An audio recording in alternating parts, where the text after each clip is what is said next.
Alors cette nuit, enfin, il était 1 heure du matin, donc voilà. Cette nuit, il y avait un petit live de l'équipe de Notion concernant l'API. Ça s'appelait Build on the Notion API, pour le dire avec le bon accent.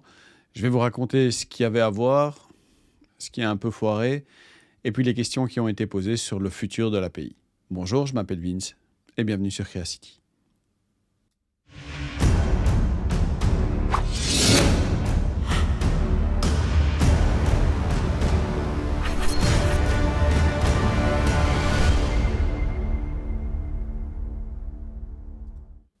Alors la session live c'était un peu catastrophique. C'était sur Crowdcast que ça a été hosté. C'était pas une bonne pub pour Crowdcast, en tout cas. Cette plateforme-là a eu beaucoup de problèmes hier. Alors, je sais pas, en fait, c'est peut-être pas juste de dire ça. C'est peut-être dans l'équipe de Notion qui avait des problèmes, mais pas chez Crowdcast. J'en sais rien, mais en tout cas, beaucoup de choses qu'on devait voir, on les a pas vraiment vues. Elles ont été expliquées, mais bon.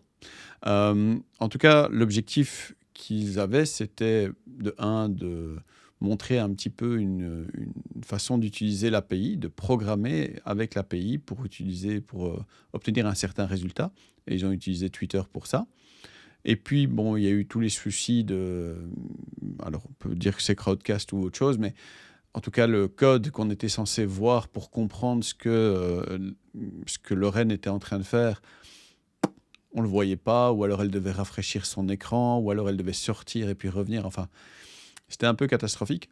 Au total, on a compris que c'était pas si compliqué que ça. En réalité, ils ont passé beaucoup plus de temps à répondre aux questions qu'à réellement construire la petite application, la petite intégration qu'ils avaient prévu de construire.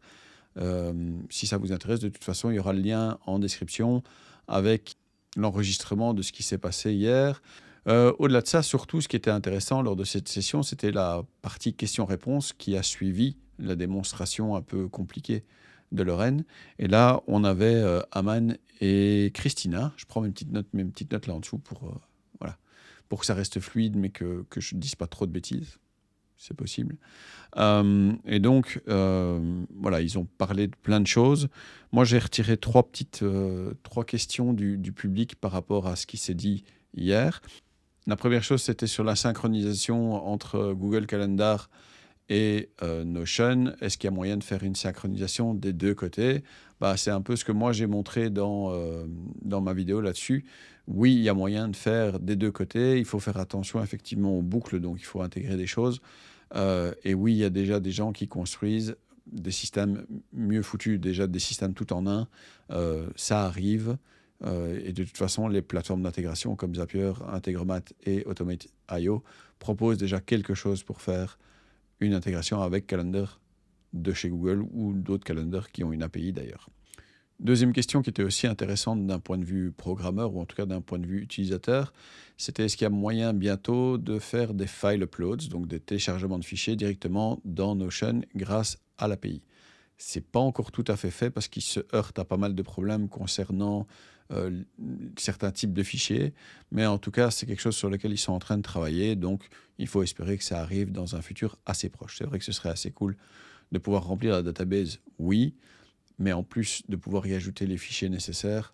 Voilà, on pense par exemple à un contrat où il y a des contrats types et on doit rentrer le type de contrat et on fait rentrer directement le fichier dedans, ou bien un scan qui va directement avec la fiche du client. Voilà, ce serait quand même vraiment bien. C'est manifestement bientôt là, mais pas encore tout à fait.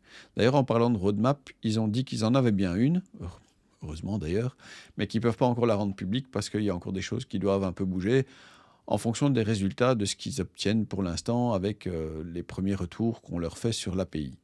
Donc voilà, il y aura peut-être une roadmap dans un futur proche, mais pour l'instant, pas encore. Ils ont aussi parlé des webhooks, des événements web qui déclenchent quelque chose dans l'API de Notion. Ce n'est pas quelque chose qui est intégré pour l'instant, mais c'est quelque chose qui est sur leur roadmap. C'est quelque chose sur lequel ils travaillent. Ils sont au courant que une bonne partie des utilisateurs ont besoin de ça. Une autre question qui était aussi un petit peu tech et un peu intéressante, c'était combien de temps ce sera encore nécessaire de devoir afficher la property created ou modified, donc celle qui a un timestamp avec le moment où la ligne de base de données est créée ou modifiée. pour l'instant, si on veut utiliser ça dans l'API, on est obligé de l'afficher dans les properties. Ça peut pas, alors qu'elle elle est là, la property, elle existe, elle est juste pas visible normalement parce que il n'y a pas tellement de monde qui a besoin de ça au total. Mais donc ici, pour l'instant, quand on veut l'utiliser dans l'API, entre autres pour Google Calendar ou entre autres pour les automatisations, on a besoin que ce champ soit affiché. Donc là, c'est aussi quelque chose sur lequel ils n'avaient peut-être pas vu le coup venir, mais ça fait aussi partie des choses qu'ils veulent intégrer dans le futur, ou en tout cas qu'ils veulent faciliter dans le futur. Et puis, il y a eu ma question, la question que j'avais réussi à poser au début du stream et qui a été upvotée un petit peu, mais pas beaucoup, mais enfin voilà, suffisamment en tout cas pour qu'on y réponde. La question, c'était de se demander pourquoi il y avait des plateformes comme Zapier qui demandaient le token pour faire le lien avec Notion et d'autres applications comme Typeform, par exemple, qui demandent une autorisation pour accéder à votre Notion pour pouvoir fonctionner. Right.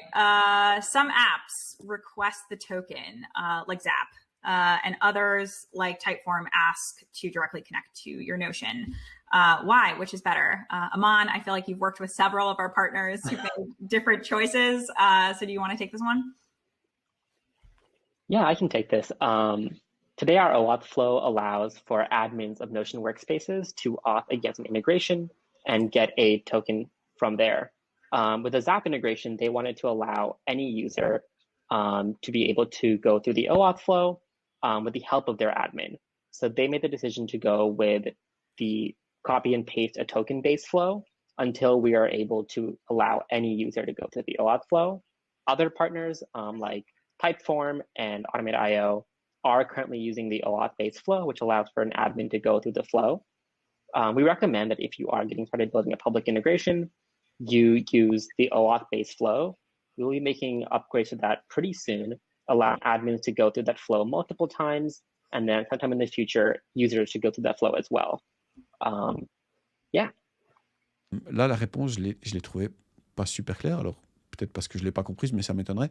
En fait, la réponse était du style, ce qu'on voudrait bien dans le futur, c'est que tout le monde fonctionne avec OAuth, donc l'authentification, mais que Zapier, manifestement, voulait que cette histoire de token et d'intégration très ciblée, voilà, ils vont essayer de standardiser ça et que tout le monde finisse par devoir utiliser OAuth pour que ça fonctionne.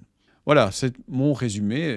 Ça a été relativement long comme streaming et pas très fluide, mais j'ai trouvé que c'était quand même intéressant, en tout cas pour la partie questions-réponses. Je mettrai le lien en dessous avec leur enregistrement si vous voulez regarder le paquet complet, en espérant que la partie programmation, elle a été un petit peu modifiée, rectifiée, corrigée. Encore une fois, je m'appelle Vince et je vous remercie d'avoir regardé cette vidéo.